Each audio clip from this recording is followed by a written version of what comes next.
Attitude check. Bronco Pride.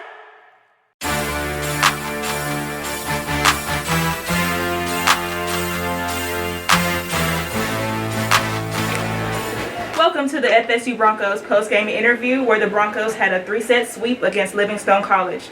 I have today Coach Rashima Johnson and middle blocker Alana Fuller. I would like to open the floor for any outside media. Sure. Coach, can we just first get some of your general thoughts on how the match went today? That's 2 matches, 6 sets, 6-0 to start conference. To start conference, yes. Yeah. So, we always try to play tougher matches up front so that we can get ready for conference play and beyond. So I feel like we looked at what we did over the first couple of weekends that we went, and that we're implementing some of the things that we used, we said we'd do to kind of fix stuff. So coming into conference play, the first match, I think we did well. We still had some things that we need to clean up. And even coming into this match, I think that there's some things that we really need to clean up. We started a bit slow, just as we did the first game. And so that's something that we need to improve. We need to be able to come out the gate, come out the blocks explosively. So that's something that we really want to continue to work on. But other things as far as out of system play, serve, receive, those are some things that we've really been focusing on. And I think that the girls are doing a pretty good job of putting what we've practiced into play. Alana, after that, stretch of the season, pre-conference, where you're facing a lot of those schools and you guys are challenging yourself, what sorts of conversations were you girls having as a team before the conference season started to say, okay, this is our kind of time to reset off the challenges we've had and getting into the conference? I think we just really focus on what we do best. That's really helped us focus on what we know we can do, and then take it onto the court and take it into conference. Yeah, it was really well distributed tonight. When you just look at the box score, how many different girls racked up multiple kills. You had 4, Alexis had 9, Bailey Robinson had 7.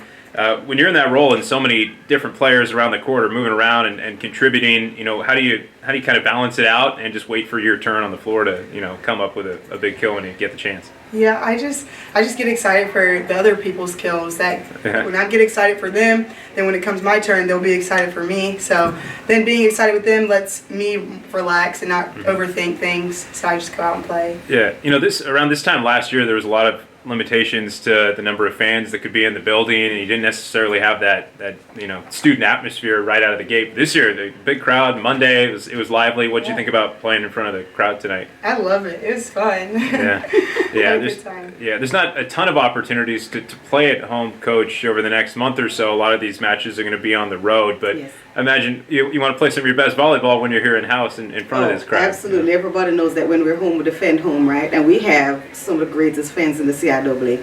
The turnout for volleyball is best at Fayetteville State. Our fans turn out for us, and they turn up for us, right? Yeah. And so that's something that we want to make sure that we keep going. So when we step on the court, we have to play for them so that they can support us. Yeah. Can I get some comments from you on just Alexis Everett and the game she had, the match she had today? She really stepped up and kind of led the way in kills, and she was one of the people that really kind of popped on the stat sheet there. Absolutely. So we've been talking to Alexis about being so meek and timid and mild. So I told her I was going to take a permanent marker and draw some hairs on her chest and her chin. So maybe she don't want me to do that, so she stepped it up. But our grad assistant D has really been talking with her and talking about being more aggressive because she has so much potential. And I think that she's working with that. She's working into that role. And she tried to be very aggressive. She made a couple of mistakes, but that's fine as long as she does it being aggressive. So I really see her stepping into the role that she can play on this team. Yeah, we know the impact that Denisha had on the program as a player last year. Now, what type of impact do you think she's having on players as a coach in her first season on the coaching staff? I think just being hard on us and pushing us to be better.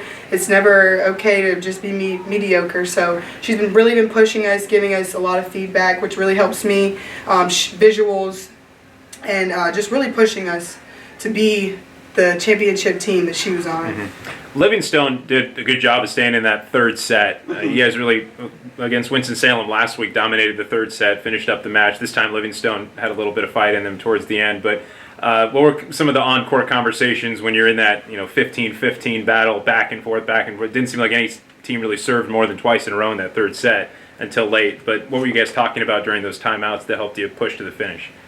Well, I know for me, I just told them, that, just as we turn to the CIAA Sports Network and watch everybody else's game, people turning to watch us. So, we just have to keep that in mind. And then when we're playing teams that we're supposed to beat, we need to beat them. Because like I said, they're watching us, so we need to put on a show. And that's just how I feel. So that was a conversation that we had. We just needed to tighten it up and finish the game off, because that's something that we've been focusing on as well, is finishing. Because over the season so far, we've had a couple of games where we've been ahead and let the lead slip away. So we really need to work on tightening that up, being ahead, staying ahead, finishing. So that's something that we're trying to work on as well. All right. Alana, you had an impressive showing today, specifically the big kill you had at the end, winning the match. Would you like to talk about the goals you had for the game?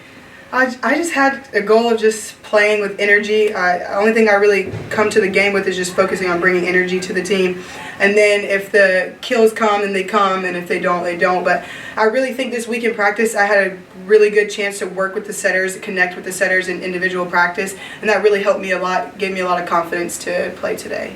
And Coach, your killers had a great showing today on the court. Would you like to talk about what you do in practice with them to practice so they can make plays under pressure? Well, that's something that we do. In practice, we'll simulate pressure situations. So we'll do hitter suicides. We'll set the score up so they have to play from behind. We just really work on putting them in pressure situations so that once they get into that situation in the game, they're like, they'll be used to being in that situation so they can work their way out of it. Okay, well, thank you, ladies. Great job today. Thank you. Thanks.